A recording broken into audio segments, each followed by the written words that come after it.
Hi, I'm Allison. My pronouns are she, her, and I have been with Girls Rock Camp since 2019 as a counselor. Never a camper, but nonetheless happy to be here. So, we are going to get to know our good friend, the bass, today. And just to start things off, I'm going to give you all a little bit of a tour of all the parts and their names. So, we've got the bridge here. This is where the strings kind of like anchor onto the bass. We've got your output jack, which is where your cable plugs in. I usually try to make sure that I've got it wrapped around and through your strap. That way, if you accidentally step on it, you don't yank the cable out of your bass. And also, there's a little bit less gravitational stress from your cable on your output. My bass has two knobs. It has a volume knob, which controls at the loudest how loud can my bass go. It's also got a tone knob, which kind of controls like the texture of the bass, so it can either be more warm or more warm or more bright and sparkly. And then you've got the pick guard, the pickups, which are called pickups because they pick up how much your string is moving. Translate that to an electrical signal that runs through your cable to your amp and then tells the amp speakers how much to move to replicate what your bass is doing. We've got the neck, which has the fingerboard and the frets. The bass has 4 strings from thickest to thinnest. They are E, A, D, and G.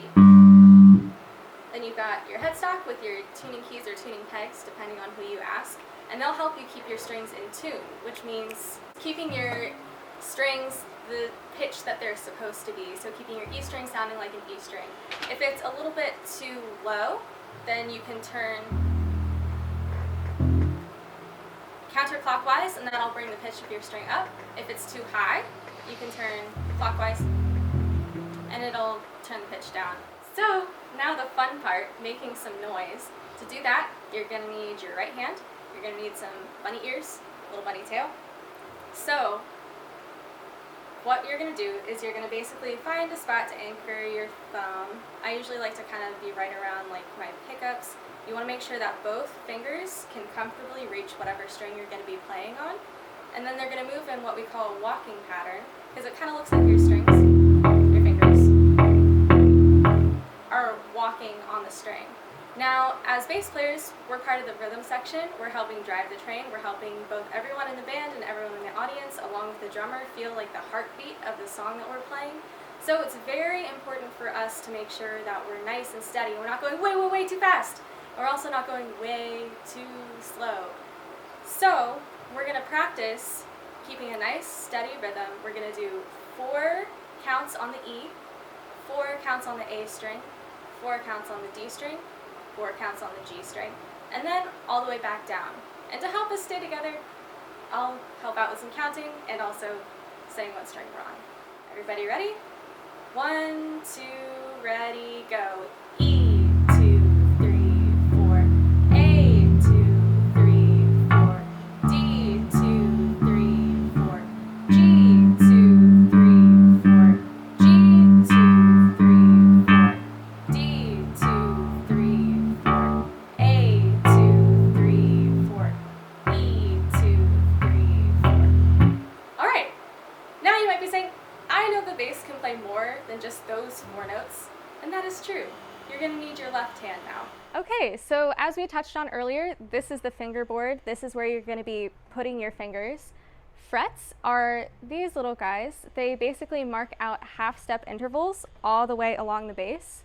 They're spread out a little bit more up towards the top relative to down towards the body of the bass. If you're familiar with musical alphabet,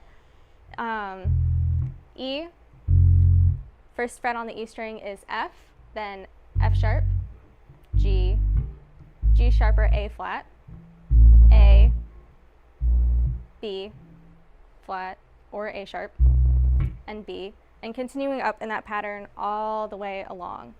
So to get your clearest sound, you're going to want to make sure that your thumb is anchored on the back of the neck, your fingers are curved around and coming around on top of the string, and then your finger is right directly behind the fret you want to play.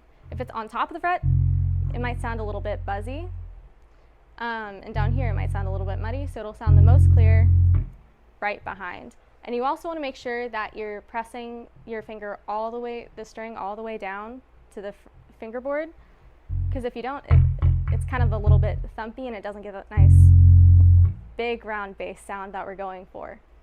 So to practice this, let's start with putting your first finger just behind the first fret, second finger just behind the second, and then third and fourth can go together to give a little bit more support for that pinky. And we can practice doing the open E string, F, F sharp, and then G. So same thing like we did before, only instead of going across strings, we'll be moving up the first 3 frets. So we'll do 4 open E, 4 behind the first fret, 4 on the second fret, and then 4 on the third fret. Just as before, I will help us count and stay nice and steady, and also what we're doing. So 1, 2, ready, go. E, 2, 3, 4, F, 2, 3, 4, F sharp, 2, 3, 4, G, 2, 3, 4, G, 2, 3, 4, F sharp, 2, 3, 4, F, 2, 3, 4, E, 2, 3, 4. All right, great job. You now can do things, make noise with your right hand, and spice things up, add some additional notes. So some other good notes, because they're really common in keys of like pop songs that you'll hear. So as we've got all the open strings, E, A, D, and G, all of those notes are covered. You can also play a lower G here. On third fret on the A string is a C. F sharp on the D string, F natural is second fret. And now let's try out a little bass line with those notes. So why don't we try 2 on the C, 2 on the G, 2 on the A, and then 2 on the F, back to C. And so what that'll sound like is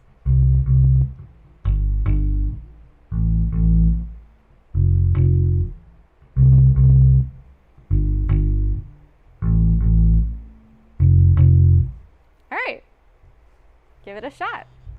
All right, so we can also add a little bit of spice with some right hand articulations. Sometimes the bass is really fantastic at really filling things out and being nice and big and round sounding. But sometimes things get a little blobby sounding if we just start letting the string ring out for however long it feels like. So to make things a little bit tighter, a little bit crisper, you can also, instead of just letting the string ring out, you can catch the string and do kind of a staccato articulation. And that gives you a little bit of space to breathe sometimes, especially if you're doing something super, super spicy and moving around a whole lot. All right, so the great thing about the internet is that it's full of a lot of great resources. So if you're super interested in learning like anything top 40, anything you hear on the radio, anything that you hear people talking about, maybe even something that's trending on TikTok, your magic place to go is YouTube. Your keyword search phrase is going to be your song title, artist, bass, and playthrough. More often than not, you'll come up with a whole bunch of videos of people basically doing bass karaoke. So they'll be recording a video of themselves playing along with a song, and then you can see what their hands are doing, you can see and hear what notes they're playing. And sometimes they'll even write out things in tabs, which is basically just, instead of standard music notation where you've got the notes and the sharps and all of that stuff, it's basically telling you where the note is that they're playing. There's also freebasstranscriptions.com where they've got like kind of a wide range of stuff, not everything, but they've got some fun ones. They've got some tracks by Queen, Amy Winehouse, and ABBA, I think, are some of the top 3 that I remember seeing. And theirs tend to be more in the standard music notation.